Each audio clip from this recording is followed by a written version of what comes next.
Bonjour à tous, j'espère que vous êtes en forme.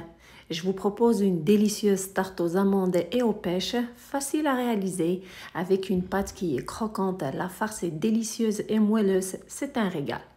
J'espère que vous allez l'essayer. N'oubliez pas de liker, de partager et de vous abonner. Sans trop tarder, voici la recette. Je commence par les ingrédients. J'ai 150 g d'amandes moulues, environ une tasse et demie, une cuillère à café de levure chimique, une cuillère à soupe de vanille, une demi-cuillère à café de sel et un bocal de pêche en conserve tranché de 720 ml.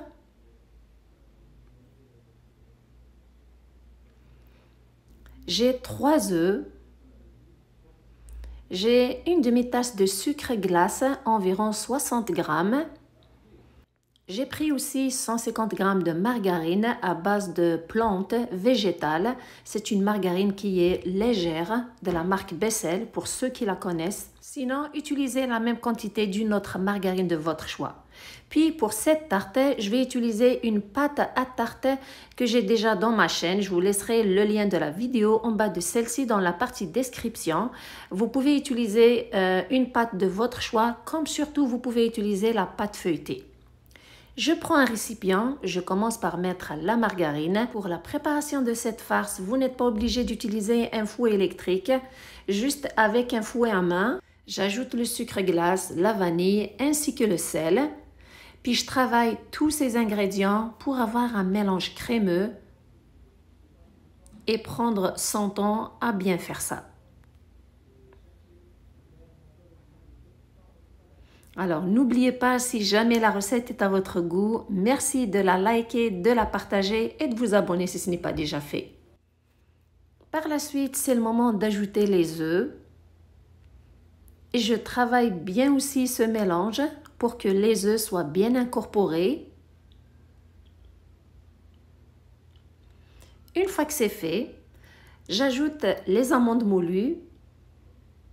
Surtout, je m'assure de bien l'incorporer au liquide, sans oublier d'ajouter la levure qui va rendre cette farce aérée et légère. Une fois que le mélange est bien homogène, je prends la pâte à tarte et je verse la farce dessus. Le four est préchauffé à 180 degrés Celsius, 350 degrés Fahrenheit. Je m'assure de bien répartir cette farce à l'intérieur et surtout, c'est pas le moment d'ajouter les morceaux de pêche sur cette tarte car ils risquent de s'enfoncer à l'intérieur vu que le mélange est léger. Deuxièmement, avec la cuisson, la pâte va gonfler puis on ne remarquera pas les morceaux de pêche dans cette tarte. Donc, je mets la tarte au four sans les morceaux de pêche pendant 20 minutes. Puis après ce temps de cuisson, regardez, ça commence à dorer sur le contour et la farce a durci. C'est le moment de déposer les morceaux de pêche sur la tarte. Et vous les disposez comme vous voulez. D'ailleurs, vous remarquez, ils ne s'enfoncent pas car le fait que la farce a durci, on peut les déposer normalement sans problème. Une fois qu'ils sont tous déposés, et comme dernière touche de décoration, j'ajoute quelques amandes effilées, puis je remets la tarte au four pour un autre 25 minutes. Après ce temps de cuisson, la tarte est prête, elle est bien dorée, puis les pêches se sont plus ramollies, puis j'arrose la tarte avec le sirop de pêche, celle-ci va bien l'absorber, ça rehausse le goût de cette tarte.